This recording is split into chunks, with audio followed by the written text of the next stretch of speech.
ver más adelante por qué esto. Aquí, según un estudio realizado en España, vamos a ver la prevalencia en mujeres por edades. Tenemos mujeres de 50 a 59 años. Se ha visto que un 9% de estas mujeres tienen osteoporosis lumbar y solo un 1% tienen osteoporosis femoral.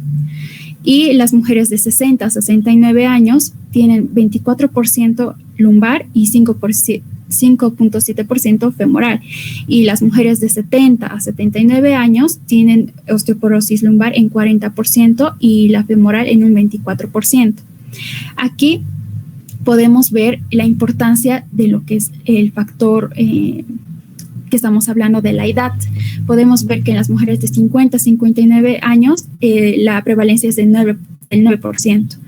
Y en las mujeres de 70 a 79 años asciende hasta un 40%. Entonces, la edad es un factor muy importante a tomar en cuenta en lo que es la osteoporosis. También en este mismo estudio se ha sacado lo que es la prevalencia en los varones de 70 a 79 años, que lo vamos a comparar con este grupo de las mujeres. Se ha visto que de estos varones un 11% tiene osteoporosis lumbar y un 2.6% tiene una osteoporosis femoral. Entonces, comparando estos datos, podemos ver que las mujeres tienen más prevalencia que los varones, un 40 frente a un 11% que tienen los varones. Entonces, otro factor de riesgo importante cuando hablamos de osteoporosis a tomar en cuenta es el sexo. Bien, y una complicación importante que vamos a hablar más adelante de la osteoporosis son las fracturas que se producen. Las fracturas generalmente ocurren en las personas ancianas y su incidencia aumenta con la edad, como hemos visto anteriormente. Y los sitios más afectados son las vértebras, las muñecas y las caderas. Y después de los 85 años de edad, las fracturas de cadera son las más comunes. Estas fracturas de cadera especialmente son las más temidas y las más costosas. Hablando en sí del costo que predispone lo que es la osteoporosis, se da más por lo que son las fracturas, ya que, por ejemplo, en Estados Unidos invierten $20,000 millones anuales solo en las fracturas osteoporóticas. Y en el Reino Unido se calcula que es 614 millones de libras esterlinas. Entonces podemos ver que es que le dan bastante un costo, ¿no?, a la enfermedad. Y puse esa imagen para ver lo que es la trascendencia epidemiológica. Esta imagen es sacada del INE, en el que lo han realizado en el 2017 y han visto para que para el 2030 la población adulta mayor, como vemos aquí estas partes celestes, van a ir en aumento, lo que significa que estas personas, como va a aumentar la población de adultos mayores, las enfermedades crónicas no transmisibles van a ser también comunes en estas personas. Y un ejemplo claro es la osteoporosis, ¿no? Bien, aquí puse esta imagen así de manera resumida para hablar lo que es la historia natural de la osteoporosis, pero la vamos a ver más. Aquí. Tenemos la historia natural en el periodo prepatogénico de la osteoporosis. Tenemos la tríada ecológica, en la que el huésped es el ser humano y, como hemos dicho, generalmente son en un promedio las personas mayores de 45 años y especialmente las mujeres, ¿no? Y tenemos como agentes la edad, la menopausia, el sexo, la raza, el bajo peso corporal, que lo vamos a hablar más detalladamente en lo que son los factores de riesgo. Pero algo que tenemos que tomar muy en cuenta, los factores más importantes que les había dicho al inicio, son la edad y el sexo. También como parte de la tríada ecológica en ambiente tenemos el tabaquismo, el alcoholismo, el sedentarismo, los malos hábitos alimenticios, que también los vamos a considerar parte de los factores de riesgo. Ya en el periodo patogénico vamos a tener el siguiente. Algo que quiero aclarar también aquí es que la primera manifestación de lo que es la osteoporosis van a ser las fracturas, y como vemos aquí en el periodo patogénico, las fracturas son complicaciones que nos van a dar la osteoporosis. Entonces, algo que tenemos que tomar en cuenta es que el diagnóstico precoz de la osteoporosis va a evitar todo este proceso, ¿no? Y evitar lo que es el riesgo de las fracturas. Entonces, vemos la importancia de lo que es el diagnóstico de osteoporosis. Entonces, tenemos como signos y síntomas inespecíficos la pérdida de altura y la cifosis, es decir, la encorvación hacia adelante de la espalda en las personas, lo cual va a hacer que se vean más bajitos, ¿no? Y también como signos y síntomas específicos el dolor, pero no lo pondríamos tan específicos porque sabemos que las personas mayores siempre tienen dolores, entonces no es tan específico de la osteoporosis. En las complicaciones, como les había dicho, las fracturas, y estas fracturas nos van a llevar a que los pacientes tengan una discapacidad y una pérdida de la autonomía, es decir, que van a depender de unos bastones, de una silla de ruedas, depende de la gravedad de la fractura, ¿no?, que tenga el paciente.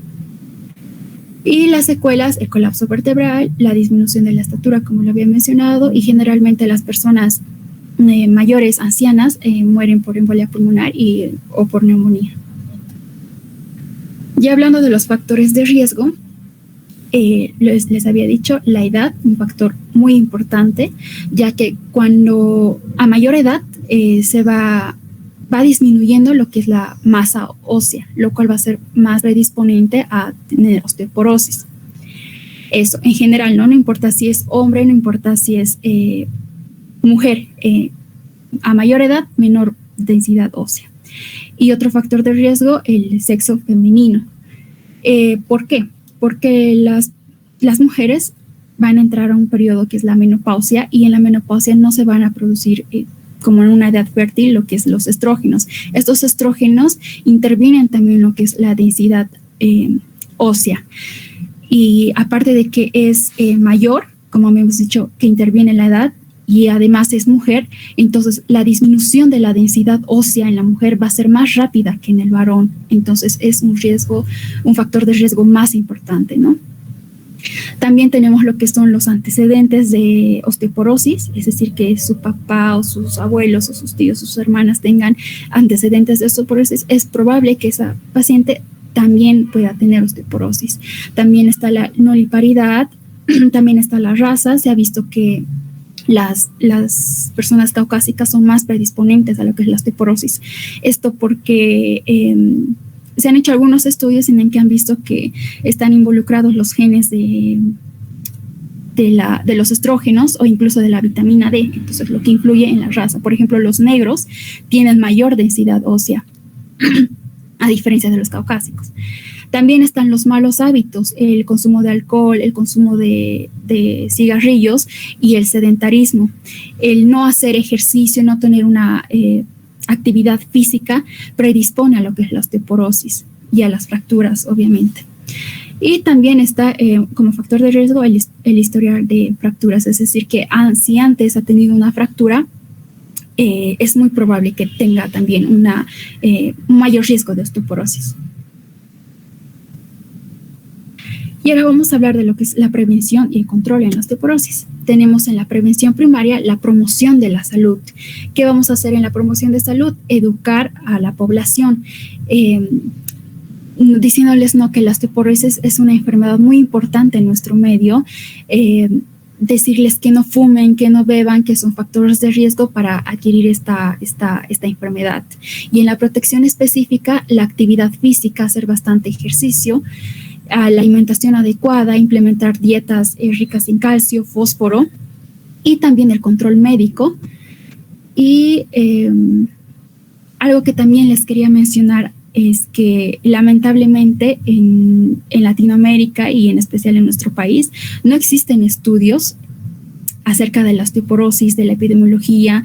O sea, no podemos ver lo que es la prevalencia, la incidencia, qué factores de riesgo intervienen. Entonces es lamentable, es lo que les quería decir. Ya en la prevención secundaria vamos a tener en el diagnóstico precoz hacer una historia clínica, preguntarle si algunos de sus padres, abuelos ha tenido osteoporosis, un diagnóstico precoz también con radiografía que nos puede ayudar, pero el gold estándar es la densiometría. Esta densiometría nos va a permitir medir la densidad del hueso, lo cual nos va a decir si tiene un riesgo de tener osteoporosis o no. Aquí vemos que según la OMS, una densidad ósea se considera normal cuando es menos de 1. Y una osteopenia se considera cuando es entre 1 y 2.5. Y el riesgo de fractura es el doble que lo normal. En la osteoporosis, cuando vamos a hablar de osteoporosis, la densiometría va a ser por debajo de 2.5. Y el riesgo de fractura va a ser el cuádruple que lo normal. Y ya en la osteoporosis grave va a ser por debajo de 2.5 más la presencia de una o más fracturas, lo cual va a ser más predisponente a más fracturas, obviamente. Bien, en el tratamiento está el ejercicio de bajo impacto, por ejemplo, está el yoga, la terapia hormonal, los suplementos de calcio, vitamina D, que si bien van a ayudar, no van a prevenir totalmente lo que es la osteoporosis, sino conjuntamente. Y tenemos también en la limitación del daño la prevención de caídas, esto para evitar las fracturas y por consecuente una posible osteoporosis. Y también el alivio del dolor. En la prevención terciaria tenemos lo que es la rehabilitación. Tenemos que hacer un seguimiento médico a estos pacientes y la nutrición, y también puede entrar aquí la fisioterapia. Y como conclusiones, bueno, como ya les había mencionado, es que la información epidemiológica y económica es escasa y fragmentada. Se requiere un mayor número de datos precisos, confiables en todos los países de Latinoamérica sobre la prevalencia e incidencia de osteoporosis. Lamentablemente, como les decía, no tenemos estudios concretos acerca de este tema, ¿no? Entonces, como otra conclusión tenemos que es deseable recolectar información sobre la calidad de vida relacionada con la salud en los pacientes que sufren osteoporosis y fracturas por fragilidad. Sabemos que estos pacientes con osteoporosis que van a sufrir fracturas van a tener una calidad de vida no buena, porque van a depender de bastones, de sillas de ruedas, otros instrumentos que les permitan estar caminando o estar incluso firmes, parados. También tenemos el enfoque preventivo de la osteoporosis, ayudará a disminuir las fracturas por fragilidad, con un consiguiente menor impacto económico, así como la expectativa y calidad de vida de los sujetos que la padecen. Hemos visto cuánto invierten en lo que son las fracturas por osteoporosis, entonces es bastante. Entonces, una prevención adecuada de la osteoporosis nos va a evitar todo este gasto y además las fracturas, que son las complicaciones más preocupantes en estos pacientes. Tenemos aquí un resumen del tema y para recordarles que el Día Mundial contra la Osteoporosis es el 20 de octubre y esa sería mi bibliografía, doctora. Muy bien. Y eso sería todo. Muy bien, muchas gracias. En la diapositiva que tienes identificado tan bonito los dibujos de factores de riesgo, ¿no? Están la edad, el sexo, la menopausia, los antecedentes de osteoporosis, la nulliparidad, raza, los hábitos y el historial familiar, ¿no es cierto? Esa diapositiva. Ya. De este grupo Maite, ¿cuáles son los factores de riesgo modificables y cuáles serían aquellos marcadores de riesgo que van a constituir que no son modificables? Bien, los modificables son los malos hábitos, el sedentarismo, el consumo de alcohol, de tabaco, y los no modificables son la raza, la edad, el sexo y la menopausia, obviamente, que está relacionada con el sexo femenino.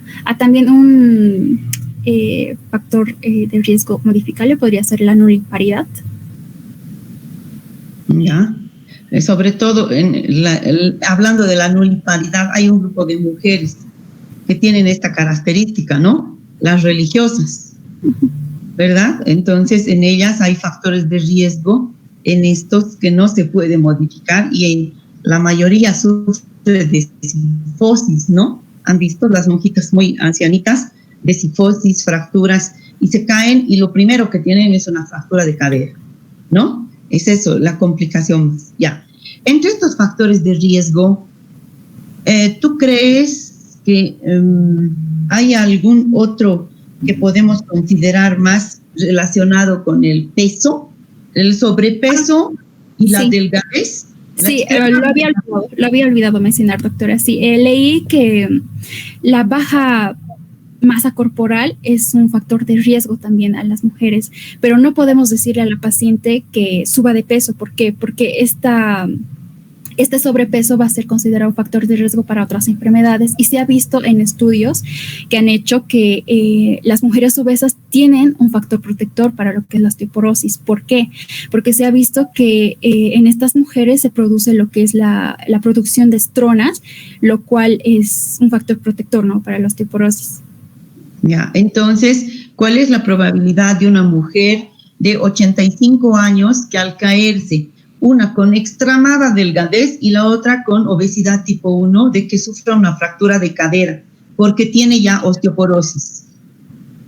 En la mujer delgada, en la mujer delgada va a ser más, o sea, de hecho va a ser que se produzca una fractura más que en la mujer obesa. Exacto, mayor probabilidad, ¿no? Entonces, fíjense, el peso no es un factor de riesgo para la osteoporosis.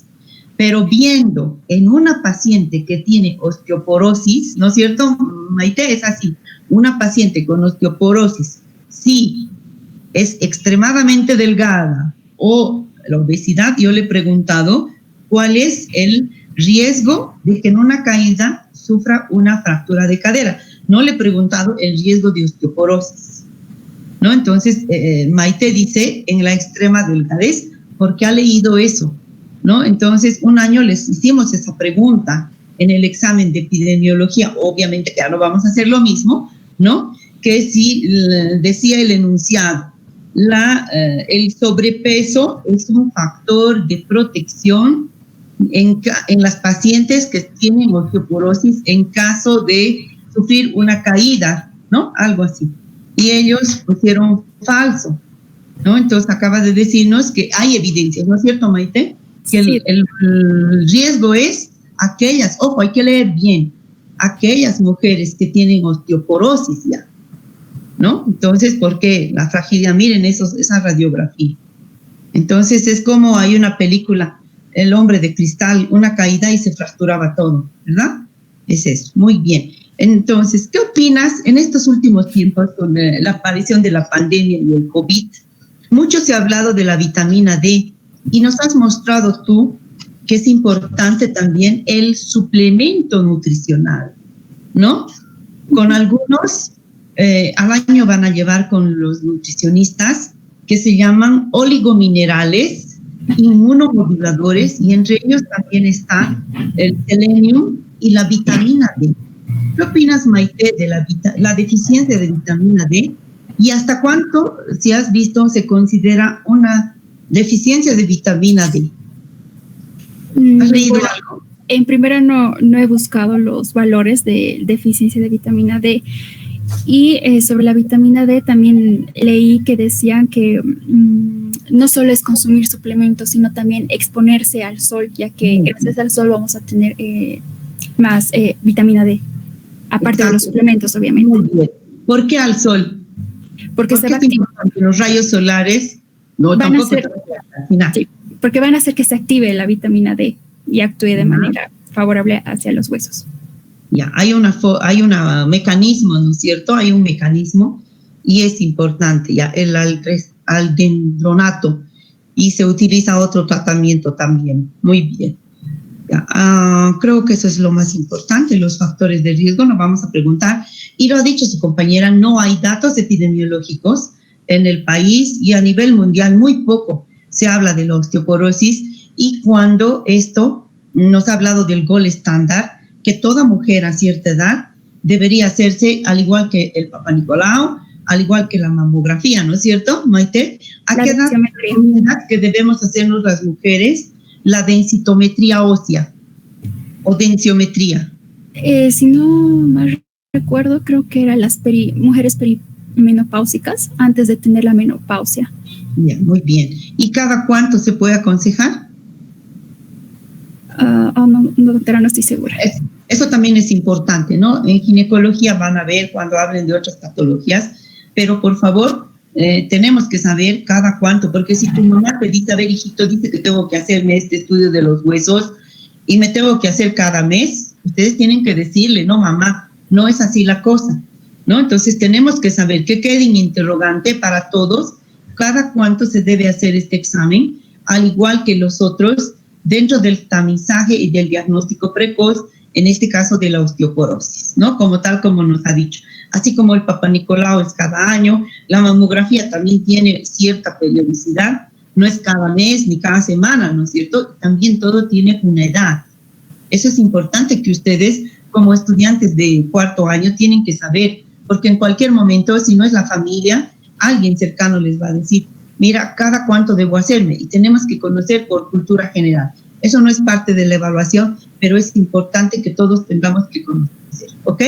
Ya, muy bien, muchas gracias. Entonces, gracias, Maite, no te olvides subir las diapositivas al Classroom, ¿ya? Está bien. Muy bien, vamos a continuar, por favor. Entonces voy a invitar a su compañera, Alejandra, por favor. Alejandra Villazón. Cuando tú quieras, nos va a hablar del cáncer cervicuterino. Estos últimos son muy cortitos porque sobre todo nos vamos a enfocar en lo que es el factor de riesgo. Ustedes ya han visto durante su formación cómo se interpreta el PAP y el próximo año tampoco es el objetivo interpretar el Papa Nicolau. Al año van a tener que saber muy bien. Adelante. Por favor, puedes aumentar. Buenas noches, doctora. Buenas noches, compañeros. ¿Me escuchan bien? Positivo. Ah, ya. Sí. Ya, muchas gracias. Bueno, en esta ocasión, como mencionaba la doctora, voy a hacer inicio a lo que es la exposición con respecto a lo que es el cáncer cervicuterino. Para esto tenemos que tener unas leves definiciones, saber que el cáncer cervicuterino es una patología neoplásica de carácter maligna. Esta afecta, como lo dice su nombre, a lo que es... Esta afecta, como lo dice su nombre, a lo que es el componente cervical de lo que es el aparato reproductor y lo que conlleva a lo que es también la afectación de lo que es el útero. Ya que sabemos que este cuello uterino se encuentra tanto en una porción superior o terminal de lo que es la vagina y es un componente distal de lo que es el útero. Este cáncer tiene la capacidad, o bueno, se caracteriza porque hay un crecimiento incontrolado y anárquico de todas estas células del cuello uterino. Y además es que este crecimiento incontrolado tiene una capacidad de infiltrar órganos, tanto locales de lo que es este aparato, como a distancia, porque también se podría producir lo que es una metástasis. Recordar que este cáncer es el segundo cáncer más asociado a lo que es las mujeres. El primero vendría a ser lo que es el cáncer de mama, que ya posteriormente nos lo va a hablar el siguiente expositor. Y también es muy importante saber que si bien esta es una patología neoplásica, es prevenible si es que se hace una buena prevención de esto. Y ya vamos a ir hablando más adelante cómo es que se puede ir haciendo esto. Ahora, para entrar un poquito en contexto de cómo se desenvuelve el cáncer cervicuterino, no solo en Bolivia, sino que a nivel global, tenemos que decir que la incidencia y la mortalidad por el cáncer de cuello uterino, tanto en Bolivia como en el mundo, es grave y es alarmante. Sobre todo si se toma en cuenta, como les decía, que esta patología sí se puede prevenir y sí se puede detectar precozmente si se hace de forma eficaz, y esto para el sistema de salud significaría lo que es un alivio tanto económico y además que es importante para lo que es las complicaciones en las mujeres con lo que es esta enfermedad. Sabemos que a nivel global este cáncer cervicuterino tiene alrededor de unas 500,000 muertes al año en el mundo y su incidencia llega a ser hasta de 40 mujeres cada 10,000. En Bolivia, es la segunda causa de muerte de las mujeres adultas. Se estima que 4 a 5 mujeres mueren al día en Bolivia por esta enfermedad, y es por eso que es tan importante saber detectarla precozmente para evitar lo que es esta complicación, bueno, este desenlace. Es alarmante específicamente para nuestro país porque nosotros tenemos la tasa de mortalidad, una de las tasas de mortalidad más altas en todo lo que es América. Tenemos la segunda tasa en cuanto a incidencia, que son unas 56 cada 10.000 mujeres. Y tal vez un poco más en nuestro contexto, la distribución de lo que es el cáncer cervicuterino se da más en lo que son los departamentos de Potosí y Oruro. Son los que más afectados se han dado. Aquí quise poner esta tabla que hace una comparación de los países de América en cuanto a casos nuevos, las incidencias y la mortalidad. Podemos irnos a esta parte que serían los datos más actuales, tal vez no por tasas, sino por casos, y vemos cómo habrían unas 1.831 incidencias con unas 987 difunciones de estas. Y Haití, también afecta a todo lo que son los países del Caribe, especialmente Haití. Para nosotros poder hacer un diagnóstico precoz, tenemos que poder cuidar nuestro cuerpo y prevenirnos, tanto como los involucrados como nosotros como médicos. Tenemos que saber conocer algunas características y para eso tal vez un muy leve recuerdo anatómico. En cuanto a lo que es el cuello uterino, sabemos que tiene una porción tanto endo, que es más un epitelio glandular, como exo, que es un epitelio más escamoso. Y además tenemos que saber macroscópicamente qué son las características de este y cómo este se vería, ya que macroscópicamente nosotros al hacerse una observación de este, podríamos darnos cuenta de alteraciones sobre este y saber si es que ya se está desarrollando algún proceso patológico antes de nosotros tomar otros métodos o modalidades diagnósticas. En cuanto a la clínica de lo que es este cáncer, generalmente es asintomático en sus principales etapas y ya cuando debuta con manifestaciones clínicas, se encuentra ya en un proceso mucho más avanzado de lo que es este cáncer. Pero ¿qué características se podrían encontrar si es que se expresaran? Algunas asociadas, como es un cáncer, pueden verse asociadas a la pérdida de peso inexplicable, dolor y sangrado después del coito o un dolor asociado a lo que son piernas y espalda baja. Y también se pueden ver cambios en lo que es secreciones. Se puede ver un flujo vaginal inusual con un olor diferente, desagradable. Podría haber un sangrado vaginal anormal que no corresponda a lo que son los ciclos menstruales de la paciente involucrada. E incluso les decía que es un cáncer que es muy agresivo, que tiene la característica de ser bastante infiltrativo, en que podría afectarse lo que es la capacidad urinaria, porque si recordamos anatómicamente, anterior se encuentra lo que es la vejiga, posterior tenemos al recto, hay un montón de que son ganglios linfáticos de lo que es la zona y elementos de sostén de todo el aparato reproductivo. Hay una cierta, para que se produzca esta enfermedad hay una fisiopatología que concluye en lo que es la displasia de estas células del tejido del cuello uterino que les mencionaba. Y para esto hay tanto delimitantes que están dentro del huésped, hay factores desencadenantes o factores de riesgo muy asociados y el ambiente. Para esto traje esta tabla que es la historia natural de la enfermedad de lo que es el cáncer de cuello uterino. Y vemos aquí cómo es que sí hay un agente que es, en realidad es multicausal, lo que podría ser el cáncer cervicuterino, pero hay una muy fuerte asociación a lo que es la infección por lo que es el virus del papiloma humano. Sabemos que el virus del papiloma humano tiene distintas cepas y de algunas más de 150 cepas, y algunas de estas como la 16, la 18, la 31, son unas de las más agresivas y más asociadas a lo que es el desarrollo de este cáncer. Y en cuanto al huésped, tenemos que tener en cuenta que no solo es la mujer la que podría tener una infección con lo que es este virus del papiloma humano, también hay un huésped intermediario, que es el hombre, que podría ser portador de lo que es,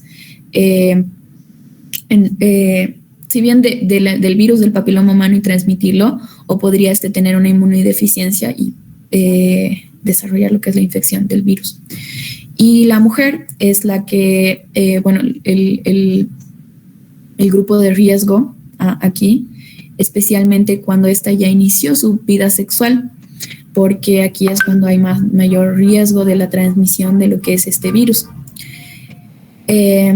Y el medio ambiente tiene que ver con el estilo de vida de la mujer, las respuestas del sistema de salud en el contexto en el que ella se encuentra, barreras culturales que nos permiten entender ciertos factores que llevan al desarrollo de esta enfermedad, o pobreza, o otros factores de riesgo que podrían limitarla a conocer cómo es que ella debería, qué tipo de conducta tener que tener uno para prevenir esta enfermedad.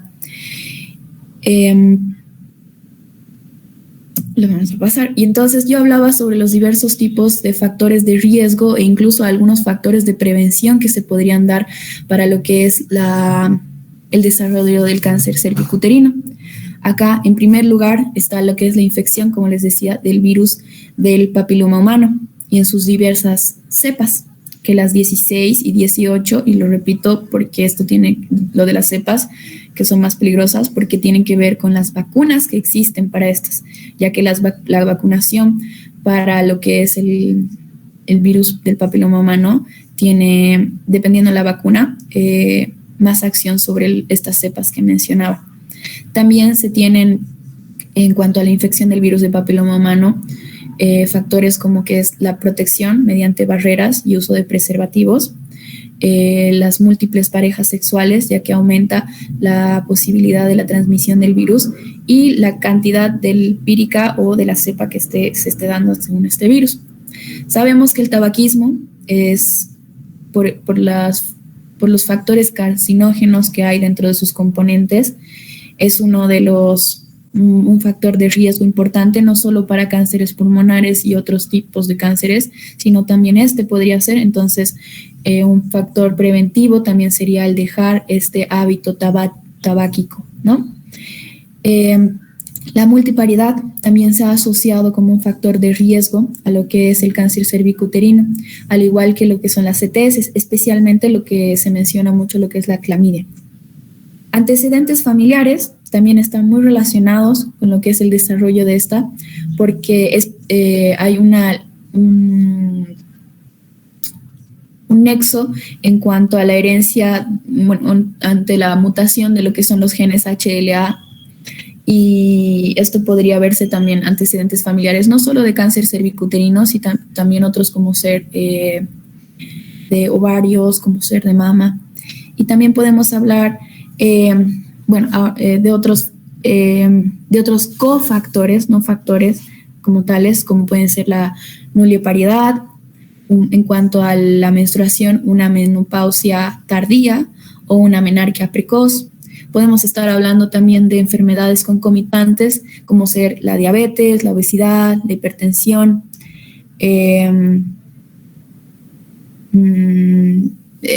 esas entre algunas. Y en cuanto a la prevención, mencionaba lo que es el uso de preservativos de barrera, no solo por el hecho de las enfermedades de transmisión sexual o la infección del papiloma humano, sino porque hay una teoría que se asocia a lo que es la acción de algunos elementos dentro del semen del hombre que podrían predisponer a lo que es el desarrollo o incentivar más a lo que es el desarrollo descontrolado y mutación de lo que son las células de la porción del cuello uterino. Ya mencioné el tabaquismo, y la nutrición se asocia más a lo que es el buen consumo de frutas y vegetales, además de consumo de vitamina C y ácido fólico, y como ya les mencionaba, lo que es la vacunación. En cuanto a la vacunación, tenemos que tener en cuenta cuándo. Los médicos y los diversos normas que se dan hablan sobre que se dé entre los 9, algunos textos dicen desde los 13 hasta los 26 años, porque es que esta no va a tener la efectividad que se desea si es que ya se ha producido la infección por el virus del papiloma humano. Y es que desde que se da la infección del virus del papiloma humano y se empiezan a desarrollar estas características preneoplásicas, aneoplásicas, hay una larga data de tiempo. Es un proceso que toma tiempo, podría años incluso. Entonces, esta vacunación se trata de hacer antes de que las mujeres empiecen a tener su vida sexual activa y tengan pues esta posible infección. Ya en cuanto al diagnóstico, tenemos diversos métodos o modalidades en el que sabemos que el papanicolado, que el estudio citológico cérvico-vaginal es uno de los de tamizaje más importantes aquí. También tenemos a la colposcopía, que es esta observación directa y aumentada mediante este instrumento médico de lo que es el cuello uterino, y es por eso que les mencionaba que es importante saber su aspecto normal como patológico y cómo este aspecto patológico se va a ir modificando según los grados según el grado de avance de lo que es este cáncer uterino, cervicuterino. También se menciona lo que es la prueba de Schindler, que aquí se hace lo que es una tinción con Lugol y luego con yodo, en lo que para que este sea negativo se tienen que teñir todas las células de lo que es el epitelio escamoso de este color caoba oscuro, y sería positivo si no se tiñera homogéneamente como se ve en esta imagen de abajo. Y esto se da porque se fija el tinte debido a que estas células tienen una secreción normal de lo que es glucosa y se fija ahí y pues se produce esta tinción. También cuando hacemos el examen de nuestro paciente tenemos que tener en cuenta la clínica si es que ésta se presenta.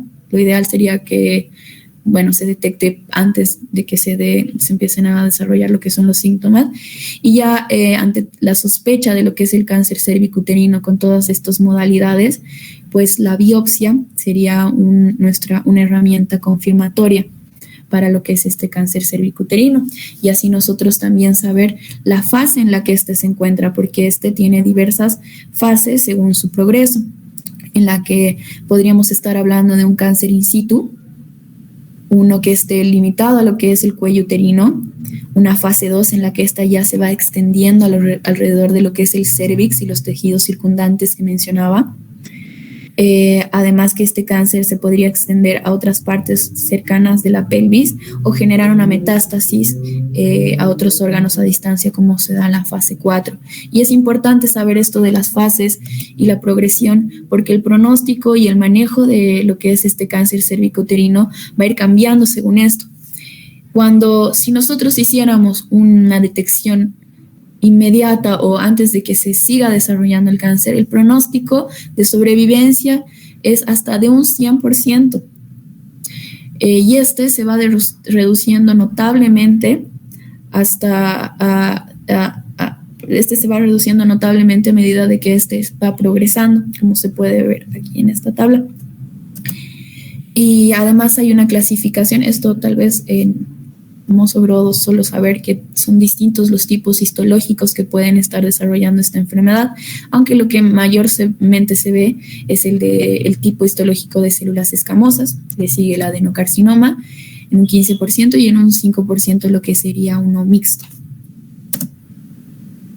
El tratamiento tiene distintas modalidades según la etapa que ya les mencionaba, en el que puede ser de un carácter quirúrgico, se puede tratar radioterápicamente o quimioterápicamente, o incluso dar un tratamiento paliativo en caso de que este cáncer ya esté muy avanzado y no se pueda recurrir a estas.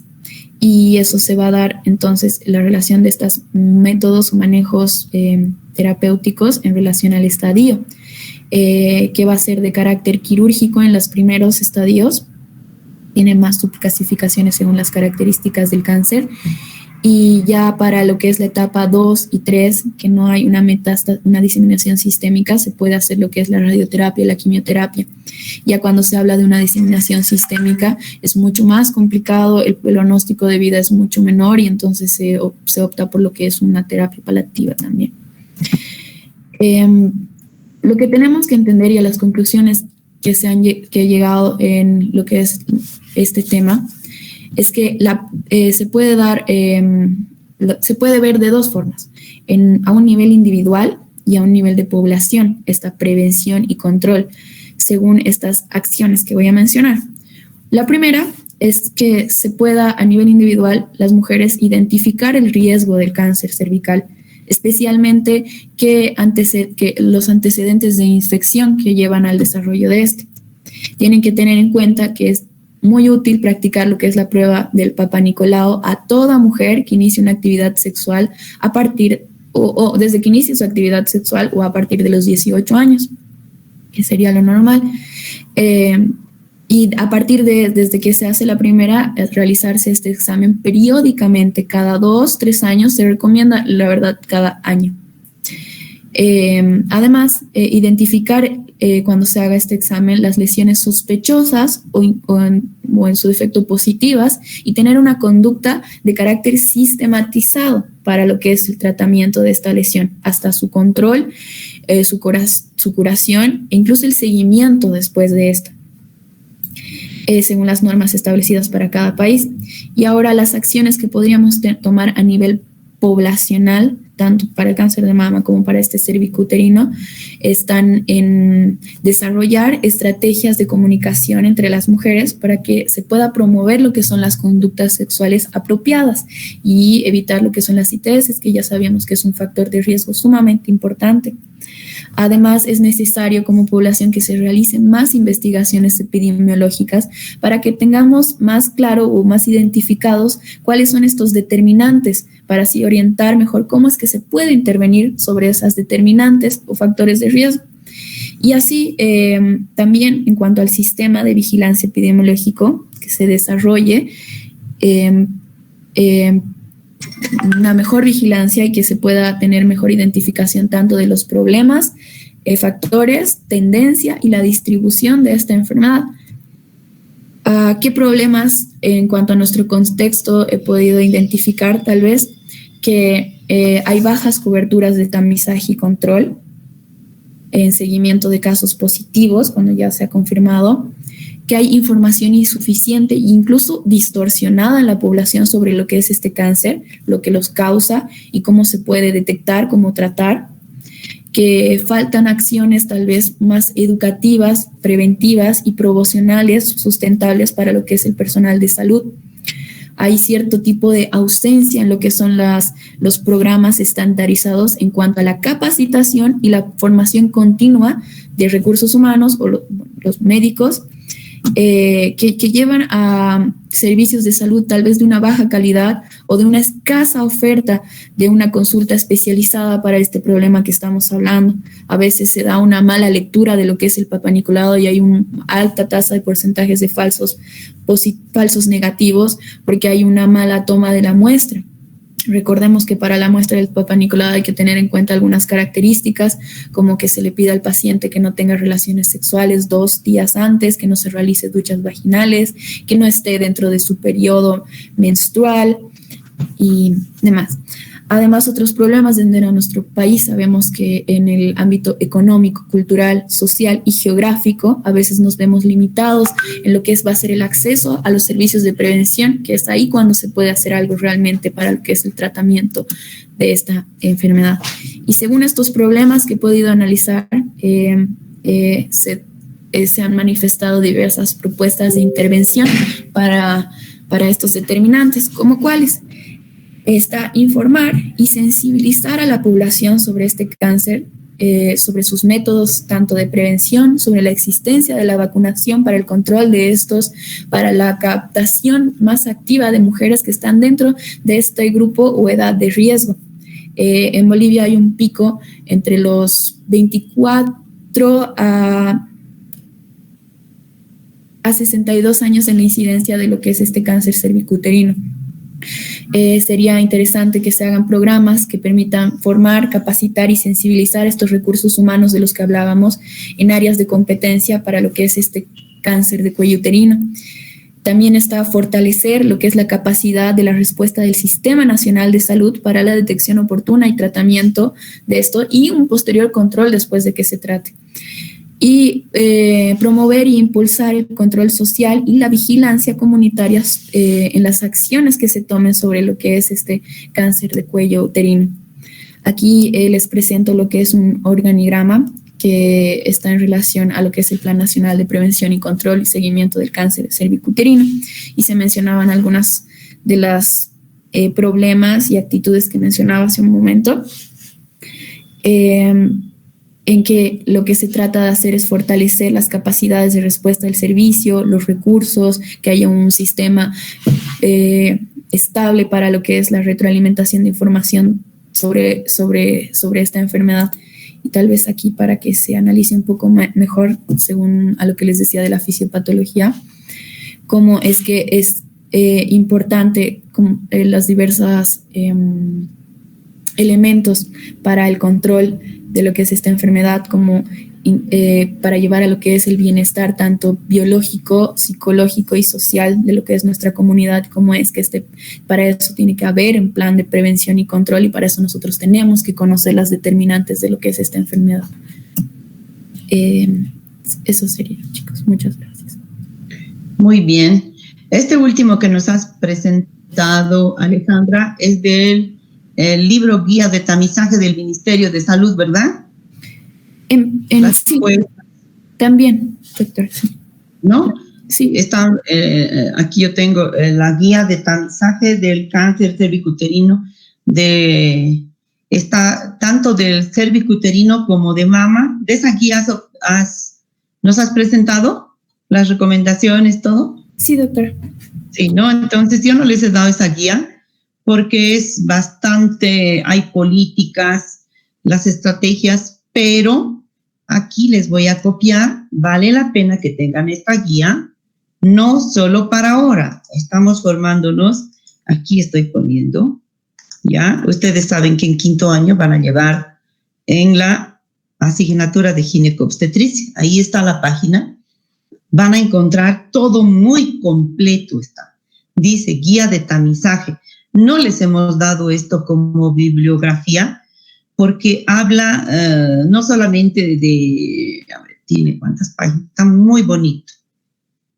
Habla de todo, del Papa Nicolau, están los algoritmos, inclusive, ¿no? Cómo se debe hacer el reporte en caso de sospecha, igual que tenemos en las enfermedades transmisibles, ¿no? El reporte para la referencia. Una vez que hemos tenido lo que nos ha mostrado, la fotito, ¿nos puedes mostrar otra vez la fotito donde está el cervix normal, Alejandra? Entonces, existe un instrumento del ministerio en el cual esa foto, miren, esa foto está en el instrumento de referencia, ya que tienen ese cervix, y está para poner las características a la observación en el examen especular que se ha observado. Entonces se pone en ese cuadrante tantos, ¿no es cierto? Se ha observado este tipo de lesión. Entonces vemos el cervix y dividimos en 4 cuadrantes. Entonces, ¿en qué cuadrante se ha visto la lesión?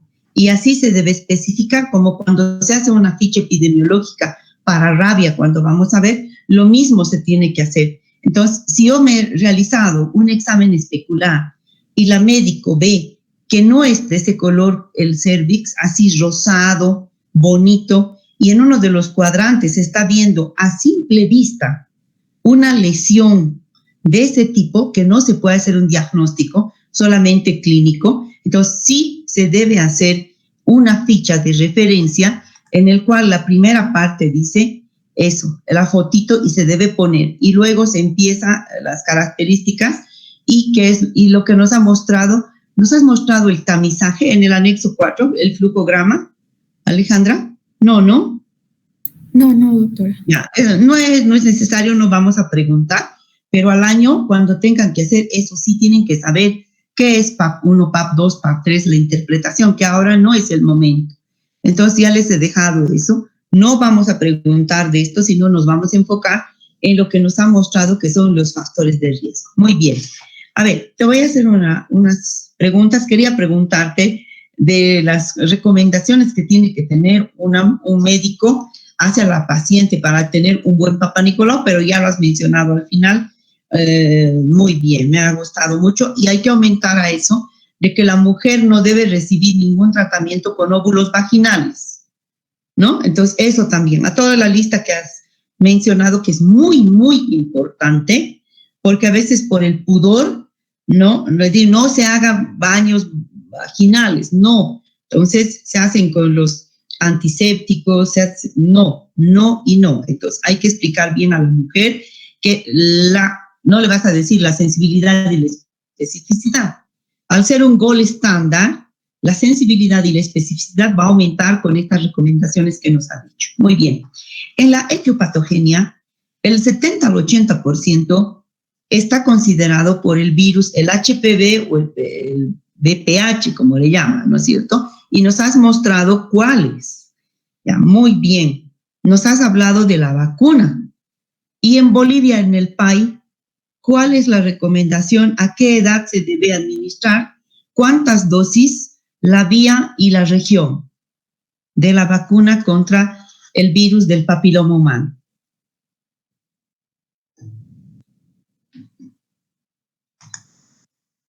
Te escucho. Alejandra, vamos. A ver. Sí, doctora, es una monodosis. La vía es una monodosis. La dosis es de 0.5 ml intramuscular y no estoy segura, doctora, de cuándo, porque yo tenía entendido que solo tenía que tener en cuenta que sea antes del inicio de la actividad sexual. Ya, tienes en eso mucha razón, pero se ha hecho un estudio de corte en Bolivia hace 12 años, ¿ya? En el cual se ha visto el comportamiento también sexual de las mujeres. No nos olvidemos, no quiere decir esto que en el área tropical inician las relaciones sexuales, pero vemos claramente que las niñas de los 10 años ya tienen la primera menarca, ¿no es cierto?, en el área tropical. Entonces, al tener la menarca, si ya tienen relaciones sexuales, fácilmente se pueden embarazar.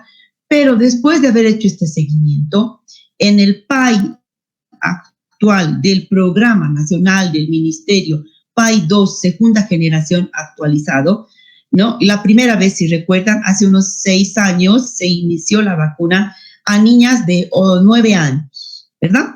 Si recuerdan, hubo una controversia grave, las mamás que casi entran en shock. Exactamente hace 6 años, sí, ya. Entonces, en la actualidad, Alejandra, y para todos, la vacuna contra el virus del papiloma humano, en el PAI se dice así: a todas las niñas que tienen 10 años cumplidos, ¿ya? 10 años cumplidos, eso quiere decir antes de que aparezca la menarca y antes, sobre todo, de que inicien las relaciones sexuales, ¿ya? No estoy hablando de las que son por violencia, etc., sino antes de que inicien las relaciones sexuales. Entonces, el número de dosis, dice, la primera dosis, Alejandra, al momento de entrar el contacto, y se recomienda una segunda dosis a los 6 a 12 meses después de la primera. Es decir, si yo voy, diremos, al colegio, a la unidad de Salcobamba, y tengo al quinto de primaria, la mayoría de las niñas están en 10 años, entonces ponemos la primera dosis y luego a los 6 o 12 meses, como está recomendado en el PAI, se va a administrar la segunda dosis. Entonces ya no es monodosis. Antes sí se pensaba que se iba a dar, ¿ya? Y la vía de administración está muy bien, es intramuscular y de preferencia utilizamos el deltoides, ¿no es cierto? No la región glútea, ¿ya? Eso, duele, pero no hay efectos colaterales. Si recuerdan, hace 3 años, el proceso de sensibilización, con ustedes también cuando estaban en segundo año, hemos hablado de que se debería educar primero a los padres de familia y en paralelo a los de las unidades educativas, porque son los maestros que tienen que sensibilizar, que están más en contacto con los papás, ¿no? Hoy ya es parte del sistema, es sistemática la vacuna, entonces se vacuna a todas las niñas en ese grupo de edad, ¿ya? Aproximadamente con esta vacuna, entre el 70-80% vamos a proteger los virus. Muy bien, eso es lo que quería preguntarte.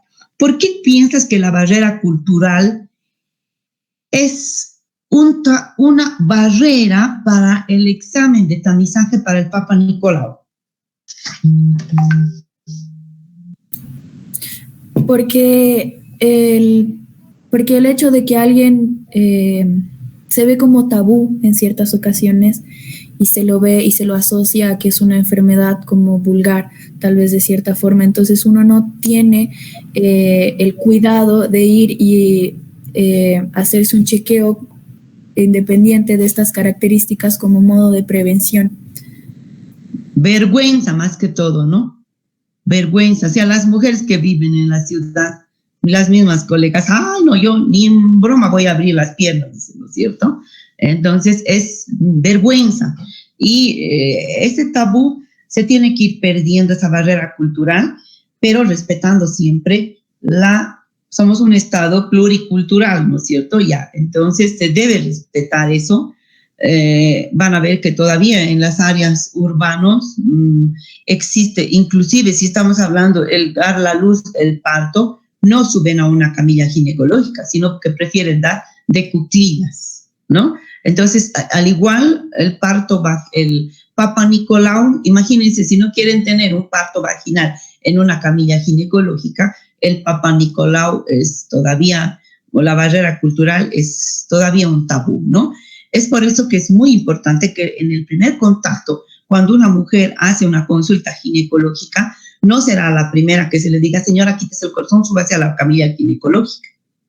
Eso es lo peor que podemos hacer, ¿no? Entonces tendremos que prepararle, orientarle de que existe exámenes que son importantes, mostrarle una foto de un cervix, ni sabe qué es un cervix, peor que es un cuello uterino, no le hablarán así, ¿no? Le hablarán de la matriz, ¿no? De todo eso. Entonces, en la barrera cultural, si tú no educas a la población con promoción de la salud, no va a entender qué es el Papa Nicolau. Pero últimamente la gente, las mujeres ya se han empoderado y poco a poco esta barrera está acortando más, ¿no? Es eso muy importante. Muy bien, muchas gracias. Y otra vez, el tabaco es el peor enemigo. Yo, como mujer, ver a otra mujer que esté fumando es lo más, valga la palabra, me van a disculpar, no voy a usar esa palabra, es lo más horrible ver a una mujer fumar, ¿no? No me gusta, no, reniego. Por eso, ahora el anfiteatro está vacío, hay que ir el lugar de la fumada, ¿no es cierto? ¿Sí? Entonces, ¿cómo un estudiante de medicina que vende salud va a fumar? No entiendo. ¿Ya? Entonces, el tabaco, al igual que para el cáncer de vejiga, cáncer de piel, cáncer pulmonar en primer lugar, etcétera, es uno de los factores de riesgo. Muy bien, gracias. Vamos a continuar, por favor, y voy a invitar a la última exposición. Ay, qué lindo que le haya tocado a un chico este tema. Rimer Yucra, buenas noches. Buenas noches, doctora. Qué lindo que te haya tocado este tema para hablar de cáncer de mama. Me alegra mucho. Adelante. Ya. Cuando tú gustes. Sí.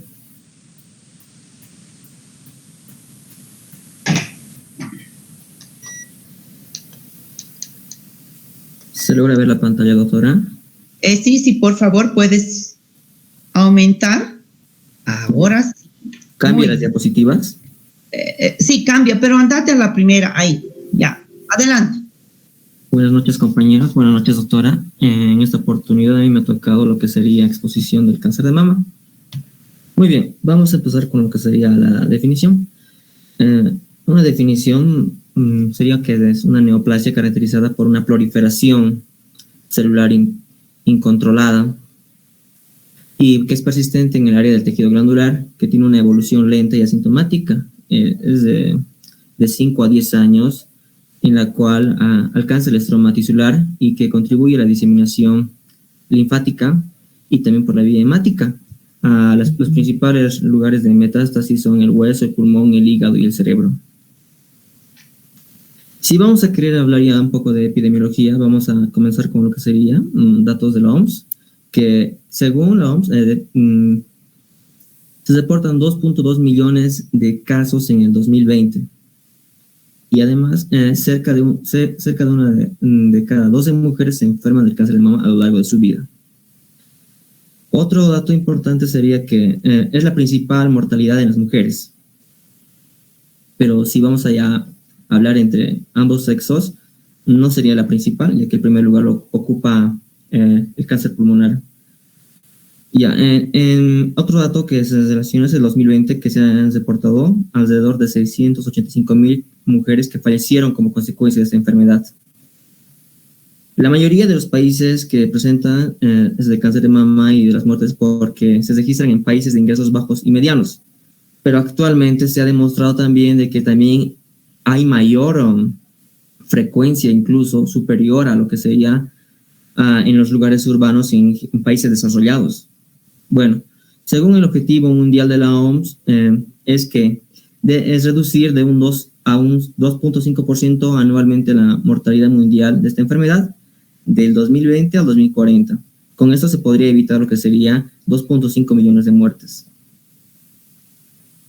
Ahora, datos obtenidos por la OPS registran que la incidencia de cáncer de mama es superior a todas las neoplasias, con una incidencia de un 25.2%, al igual que la mortalidad ocupa el segundo lugar en América con un 15.1%, ya que es superior al cáncer de pulmón. En una de sus promociones y fomentos de la OPS, recalca de que 462,000 casos se reportan cada año y casi 100,000 mujeres mueren por tal enfermedad. Y para el 2030 se está calculando de que un 34% aumentaría y con 572,000 casos de cáncer mamario y 130,000 casos de muerte.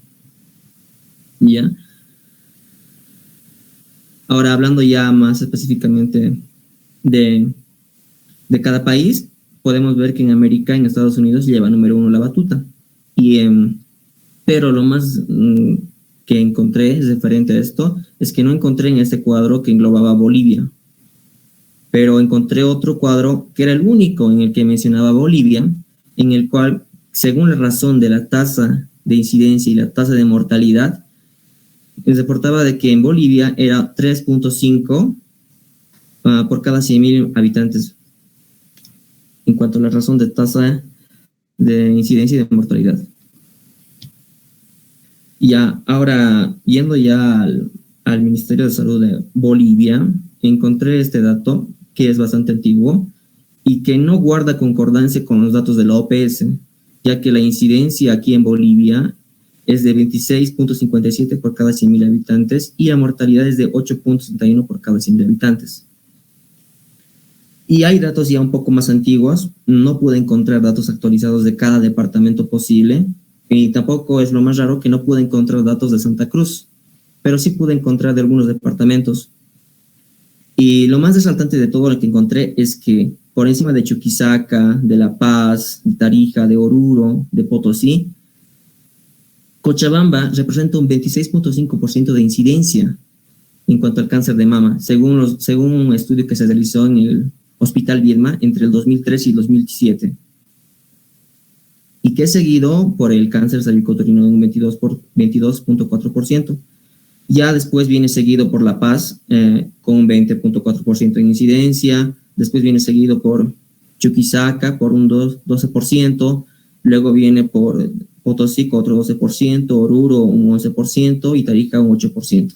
Bueno, estuve también indagando de lo que sería ya una noticia actualizada y encontré del año pasado una información, una página informativa referente al mes de concientización que se tiene referente a octubre, referente al cáncer mamario. Entonces, el Servicio Departamental de Sedes, en ese momento que quería fomentar y promocionar lo que sería información sobre el cáncer mamario, mencionó que los centros de salud de primer nivel del sistema público en el tema de cáncer mamario tienen la capacidad de detectar y diagnosticar y medicar y de hacer las cirugías que necesita el paciente. Bueno, yo no conozco muy bien, pero yo estoy un poco en duda. Y seguidas, sigo aquí informando de lo que sería de la página informativa que encontré, que mostraba de que un oncólogo, Oscar Nino Guzmán, en ese programa del año pasado, en octubre, que es un lazo que nos une, reportaba que 8.000 nuevos casos de cáncer general se detectaba por año en Bolivia, de los cuales en Bolivia se detectaban 12 nuevos casos de cánceres de mama cada día. Entonces, según haciendo el cálculo, 4.380 casos de cáncer se reporta cada año. Se reportó en el 2020. Entonces, actualmente estos datos estadísticos muestran que cada día en Bolivia mueren 8 personas por algún tipo de cáncer, pero en que en primer lugar es el cáncer cervicouterino y en segundo lugar ocupa el de la mama. Hablando ya de lo que sería de la historia natural de la enfermedad, vamos a tener aquí del huésped, que sería el sexo femenino, en gran mayoría, en un 99%, y el 1% o el 0.1% ya corresponde a lo que sería el hombre. Y son mayormente la frecuencia en mayores de 40 años. Pero no siempre podemos manejar esta regla, ya que por diferentes alteraciones familiares y genéticas, hereditarias también, se puede presentar mucho más antes. Al igual que también una de sus características es la obesidad. En cuanto a la gente, los antecedentes personales, familiares, las radiaciones prolongadas, hormonales, la hiperplasia mamaria y el tipo de alimentación que tiene. El ambiente, personas en escasos nublos o servicios de salud, ya que esto es un poco discordante, ya que también en los urbanos es incluso superior. La residencia urbana aquí también, como lo he mencionado. Bueno, en cuanto al curso del cáncer mamario, primero lo que vamos a presentar son síntomas inespecíficos, síntomas específicos. Pero dentro de todo eso vamos a mencionar que hay 12 tipos de síntomas de cáncer de mama, en las cuales tenemos el endurecimiento, que está duro, que presenta protuberancias, que tiene hendiduras, que tiene venas crecientes o llamativas, que tiene erupciones, que tiene hundimiento del pezón, enrojecimiento o ardor, la asimetría de la mama, el fluido desconocido, la piel de naranja, los huecos y al igual que el bulto interno. Dentro de las complicaciones tenemos que serían las metástasis, que van a pulmones, a hígado y hueso, y mucho va a depender también de las manifestaciones que presente ya en un estadio más avanzado el cáncer. Las alteraciones en el drenaje del flujo linfático, y también puede haber complicaciones que serían propias de la quimioterapia y radioterapia. Y obviamente la muerte va a ser por complicaciones de las metástasis. Hablando ahora del periodo prepatogénico, de patogénico, en la prevención primaria del prepatogénico tenemos el fomento de la salud, la educación, la información, informar sobre los factores de riesgo, fomentar a la lactancia materna, ya que es un factor protector, hábitos y costumbres nutricionales, la realización de un autoexamen mamario, enseñarles también, la protección específica, evitar el consumo de alimentos grasos, evitar el uso de alcohol, el del tabaco, el uso prolongado de estrógenos, progestágenos, exógenos, y también evitarse de lo que serían las radiaciones prolongadas. En cuanto al periodo patogénico, tenemos el diagnóstico precoz. A partir de los 25 años de edad se podría hacerse lo que sería un examen rutinario médico cada año, si es que se puede, pero no está indicado la mamografía. La mamografía está indicada a partir de los 40 años, ya que hay un poco de discordancia, ya que los radiólogos recomiendan también que a partir de los 35 ya se pueden hacer, porque ya la densidad disminuye y se puede evidenciar claramente lo que sería. Y el tratamiento oportuno, que no hay otra más que sería el quirúrgico, la mastectomía, puede ser subtotal o total, con o sin linfodenectomía. Mucho va a depender de lo que sería el grado de estadio que se encuentre. Y también entre las opciones tenemos la radioterapia, la quimioterapia. Y la limitación al daño. Podemos continuar el tratamiento, seguir las instrucciones de parte del médico, el apoyo multidisciplinario y obviamente tener una vida saludable. La rehabilitación, en cuanto a los grupos de apoyo de múltiples profesionales, podemos recuperar, por ejemplo, un fisioterapeuta va a ayudar a lo que sería a recuperar lo que es la movilidad, en caso de que la mujer, por un tema estético, prefiera colocarse una prótesis mamaria o también una terapia psicológica. Ya, entrando en lo que serían los factores de riesgos. En cáncer mamario hay muchos factores de riesgos, pero hablando ya de cada uno, como primer punto tenemos la edad. Superior a 40 años hasta los 60 años, hay mayor probabilidad de tener cáncer de cáncer de mama, al igual que en el hombre, que no se salva. En el sexo femenino, eso es algo que no se puede modificar, y en el hombre se presenta un 0.1%. Antecedentes personales y familiares. Se ha dividido esto en dos, familiar y hereditario. El familiar no tiene carácter autosómico dominante, pero el hereditario sí tiene carácter dominante. Por no tener un carácter autosómico no dominante, se marcaría de que hay múltiples factores que juegan en esto, de que no solamente va a depender de lo que sería la parte genética. En cuanto al hereditario, se presenta de generación en generación, es algo que es inevitable. Ahora, hablando ya un poco de lo que tanto se menciona, la alteración de los genes BRCA, ya que en el cromosoma 7, en el cromosoma 17 del brazo largo se presenta el cáncer de mama y el cáncer de ovario, y en el cromosoma 13 también se presenta lo que sería el cáncer de mama. Tenemos luego la hiperplasia mamaria. La hiperplasia mamaria en algunos casos sí es frecuente en las mujeres, pero si es típico, no se presentaría algo maligno. Si es algo atípico, la hiperplasia mamaria se prestaría en mayor probabilidad de riesgo de adquirir lo que sería el cáncer mamario. La distribución y la frecuencia, los factores ambientales. Se ha demostrado de que en el área urbana, en países desarrollados y también en países que van en vía de desarrollo, presentan ya mayor probabilidad de tener cáncer de mama. En los rurales no. La actividad física, el alcohol, el estrés, el tabaco, la depresión, los medicamentos, las lesiones y muchas situaciones más pueden aquí contribuir a lo que sería el cáncer de mama. Entre los factores hormonales y reproductivos, mujeres que tengan una menarquía de menor a 12 años, se presenta 1.8 veces más riesgo de presentar lo que sería el cáncer de mama. En la menopausia, mayor a 55 años, no siempre es la misma regla, 2.5 veces más riesgo, que sean olíparas, que tengan un embarazo superior a los 30 años.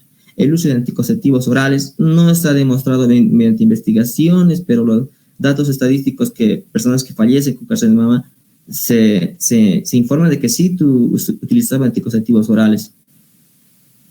Estrógenos, utilizarlos, los estrógenos exógenos no representaría mucho peligro, según lo que leí, pero se presentaba un alto peligro si es que excedía por tiempo prolongado superior a los 5 años. Se presentaba 2 veces más de riesgo. En los estrógenos y progestágenos, conjugados estos dos, se presentaba 51% veces más riesgo de padecer lo que sería el cáncer de mama. Factores alimentarios. Una mujer obesa tiene mayor probabilidades de padecer cáncer mamario, debido a que se genera una serie de alteraciones donde va a haber una hiperinsulinemia, y esta va a estimular a los estrógenos, y los estrógenos van a estimular también a las células cancerígenas mamarias. Al igual que el volumen mamario, la estructura corporal, se ha demostrado de que una persona con su peso ideal aumentado 27 kilos más tiene también cierto grado de tener cáncer mamario. Y si hablamos de estructura, también es algo que lo leí, que mencionaba de que una persona que sea 1.67 tenga de altura superior a eso, se presentaría lo que tendría mayor riesgo de cáncer mamario, y una persona que tenga una talla menor a 1.59, menor probabilidad de tener cáncer mamario. Otro también mencionaba que mujeres muy altas, muy delgadas, también tienen probabilidades de padecer cáncer mamario. En cuanto al control y la prevención, gold estándar, mamografía a partir de los 40 años, es lo más indicado. También a tu médico de cabecera puedes consultar si se nota algún tipo de bulto, algún tipo de modificación, o si ves algún tipo de secreción anormal. También, como ya lo había mencionado, en los factores de riesgo, evitar el peso y limitar el consumo de grasas. Las grasas poliinsaturadas representan mayor riesgo, ya que una serie de reacciones llevan al estímulo a la hipófisis, que va a secretar mayor cantidad de prolactina, y este va a estimular a la mama. Comer frecuentemente frutas y verduras, obviamente, para bajar el peso. No tomar demasiado sol por las radiaciones solares, al igual que evitar las quemaduras. También ser moderado con el consumo de bebidas alcohólicas, dejar de fumar, seguir las recomendaciones sanitarias, de seguridad ante cualquier manipulación de cualquier cosa que sea carcinógeno. Bueno, las estrategias básicas para el control son 4. Prevención primaria, la detección temprana es lo mejor, el tratamiento y cuidados paliativos si está en estadios avanzados, y controlar y eliminar los principales factores de riesgo, más específico más que todo. Y aquí tenemos un autoexamen que puede ser frente al espejo y en la ducha o bien acostado. Muy bien. Esto lo que leí de la página del Ministerio de Salud, recomendaba de que cuáles son los problemas y por qué está aumentando tanto la incidencia y la mortalidad en Bolivia referente al cáncer mamario, sino que se presenta lo que sería el desconocimiento por parte de la población referente al cáncer de mama, las características de diagnóstico y la posibilidad de intervención oportuna. Y también, como se mencionó anteriormente la doctora, hay barreras culturales y sociales que nos separan y que evitan de que la gente tenga conocimiento y que tenga mayor información respecto a esto. Al igual que también menciona las faltas de políticas de salud, un enfoque preventivo. También hay una ausencia en lo que sería el abordaje integral de cáncer femenino por el recurso humano que trabaja en el establecimiento de salud. Las conclusiones. Lo mejor de todo para evitar todo respecto al cáncer de mama y evitar las complicaciones es la detección temprana, ya que la mamografía es muy caro y no está al alcance de todos. También es recomendable hacerse un autoexamen mamario o también podremos hacernos una ecografía mamaria. Y también para el diagnóstico definitivo está el PAF, punción por aspiración, con agua fina o bien la biopsia. Hay que implementar mayor información y difusión a toda la población en general respecto al cáncer de mama y hay que romper o cruzar esta barrera de culturales y sociales. Y hay que tener un mayor enfoque en personas que están latentes esos factores de riesgo, entonces tendrían mayor probabilidad de padecer lo que sería el cáncer mamario. Muy bien, el Servicio de Salud del CEDES mencionaba de que en el mes de octubre, tanto CIES como María Stopes provocaban, promueven sobre las rebajas de sus precios en cuanto a las ecografías mamarias y las mamografías, y que la información a la que brindan y reciben las poblaciones no escuchan o no hacen caso, solamente pocas personas van a lo que sería y no aprovechan la rebaja. Y también recordarles que el 19 de octubre es el mes de la sensibilización del cáncer de mama. Y aquí tienen la bibliografía y eso es todo. Muy bien, muchas gracias. Qué bueno que a un joven masculino le haya tocado este tema que es tan bonito. Y yo creo que tú tienes también mamá y desde el punto de vista médico, ¿no es cierto? A veces no le damos importancia. En estos pocos días, a una de nuestras docentes de la Facultad de Medicina le han hecho una mastectomía total porque le han diagnosticado cáncer de mama. A veces no vemos los factores de riesgo y como tú has mencionado, el tabaco, dentro de los factores de riesgo modificables, sí se puede modificar, ¿no es cierto? A veces dicen, ay, ¿qué me va a hacer fumando un puchito? Ese puchito a lo largo de la vida, los años pasan y luego ahí está, ¿no es cierto? Ese puchito ahí está. Una villita, un puchito, dicen, ¿no? Ahí está, puchito, muy bien. ¿Qué les aconsejarías a tus compañeras que están entre edad, más o menos deben estar 23, más o menos, ¿no es cierto? Si no me equivoco, o no quiero aumentar más edad, 22, 23 probablemente. ¿Qué les aconsejarías, Rimer? A ver, si tienen todas esa edad, 23, 24 les pondremos a todas. ¿Qué les aconsejarías? Realizar, doctora, lo que sería el autoexamen mamario. ¿Y con qué frecuencia? Las veces que se pueda, cuando están frente al espejo, que se animen, o las veces que están en la ducha, o las veces que están acostadas, o las veces que no hacen nada y están ahí tranquilamente. En vez de chatear. Si hay algún tipo de antecedente familiar o algo, sería recomendable ir al médico a hacerse una ecografía mamaria, pero no la mamografía, o bien también sería la punción por aspiración con aguja fina también, para descartar. Pero después, ¿no es cierto? Sí. Primero es el autoexamen, y como tú lo has dicho, hay factores de riesgo y hay determinantes. la clase de riesgo Angelina Jolie he puesto, ¿no es cierto? Esa es una determinante que no se puede modificar. Sin embargo, lo que ha hecho ella es disminuir la probabilidad, disminuyendo el riesgo, haciéndose la mastectomía profiláctica. ¿Qué opinas de eso? ¿Al respecto de la mastectomía, doctora? Sí, profiláctica o preventiva. Cuando una mujer tiene un riesgo elevado, como en este caso tenía los genes BRCA, porque se ha hecho un mapeo genético y tenía antecedentes familiares de su madre, de su tía, hermana, etcétera, de que tenían cáncer de mama, ¿no es cierto? Entonces, ¿qué opinas de esta técnica? De manera preventiva está bien, doctora, pero si es algo genético puede ser bilateral y puede presentarse en ambas mamas. Yo diría que es algo más paliativo si es que es algo ya no modificable. Exacto, ¿no? Pero lo que se trata es disminuir siempre el riesgo, ¿no es cierto? ¿De acuerdo? Sí. ¿Factor de riesgo puedes definirme?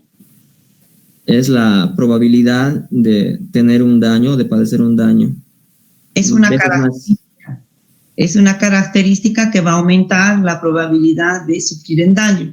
En este caso, si los factores de riesgo que tú nos has mencionado, la probabilidad del cáncer de mama va a ser mayor, ¿no es cierto? Sí. Exactamente, muy bien. A ver, uno de los problemas y diferentes evidencias es la terapia hormonal. Uno de los problemas en la edad fértil también son los ovarios poliquísticos, ¿no? Y para el ovario poliquístico lo que se debe hacer es una terapia hormonal, sí o no el uso de estrógenos prolongados, de forma prolongada. ¿Qué opinas? ¿Es un factor de riesgo para el cáncer de mama? Según lo que yo pude revisar la información, sí, por más de 5 años sí se presenta, doctora. Ya. Hay una alteración que provoca a nivel de las hormonas, por ejemplo, el uso de progestágenos, de estrógenos prolongados, exógenos, altera lo que sería a los estrógenos. Y consecuente a esto, estimula a lo que serían las células cancerígenas mamarias. Muy bien. Entonces, en una jovencita que quiere utilizar un método de anticoncepción sin consejería y acude a una farmacia y le dice, bien, dame las píldoras, y por sí sola está tomando los anticonceptivos orales, ¿qué le recomendarías? Lo que recomendaría, si es que ha consumido por un tiempo muy prolongado, muchas veces, ir a un médico, hacerse revisar o algún tipo de chequeo médico, porque ya hay un factor de riesgo, un antecedente, doctora. Ya, es importante en eso también. Por eso es que entre los anticonceptivos orales, uno de ellos, el miniginón, es el que tiene menos cantidad de estrógeno, ¿no? Es eso más importante. Muy bien, gracias. Hemos terminado entonces, 20:29. Si bien son temas cortos, es muy interesante escuchar, ha sido muy bonito recordar que el próximo año en profundidad ustedes van a ver en la asignatura de ginecobstetricia todo lo que es el cáncer de mama, los estadios, el tratamiento farmacológico, terapéutico, al igual que el cáncer cervicuterino, van a poder ver todos los estadios en relación al Papá Nicolau, ¿ya? Muy bien, con esto hemos concluido entonces esta unidad. Una vez más, les repito a los que han llegado tarde, la próxima semana la actividad que tenemos es para trabajar todos, por lo menos completar de la tabla 2 cosas, el título de la investigación y el objetivo general, y los objetivos específicos van a trabajar durante la semana médica, ¿ya? Entonces, la próxima semana ustedes tienen para trabajar eso, ningún otro encargo más, no vamos a tener la clase, nuestra clase va a ser eso, título y objetivo general, yo necesito eso. Luego, la clase teórica vamos a empezar por la 9ª unidad, voy a subir, que es epidemiología de la salud laboral y síndrome de Burnout. Esa clase teórica para los 3 grupos se va a llevar a cabo el viernes 17, ¿ya? Entonces, la próxima semana ustedes deben trabajar objetivo general solamente y el título de la investigación. ¿Ya? Con esto hemos concluido, entonces. Les agradezco y muy buenas noches. No olviden el examen del día viernes, repasar otra vez. No es necesario que estudien mañana, estudien cirugía. En un ratito eso, repasando el material, van a poder ver todo lo concerniente a la definición de caso sospechoso, confirmado, el diagnóstico, factores de riesgo, métodos de control, muy importante, y un tema que es muy sencillo, es la vigilancia epidemiológica, que viene con su amiga la investigación de brote. ¿Ok? Muy bien. Entonces, eso ha sido todo por hoy y nos vemos el día viernes 17 de septiembre para la clase teórica. Un abrazo. No se olviden completar la tabla. Gracias. Buenas noches. Buenas noches, doctora. Hasta luego, doctora. Buenas noches, doctora. Hasta luego.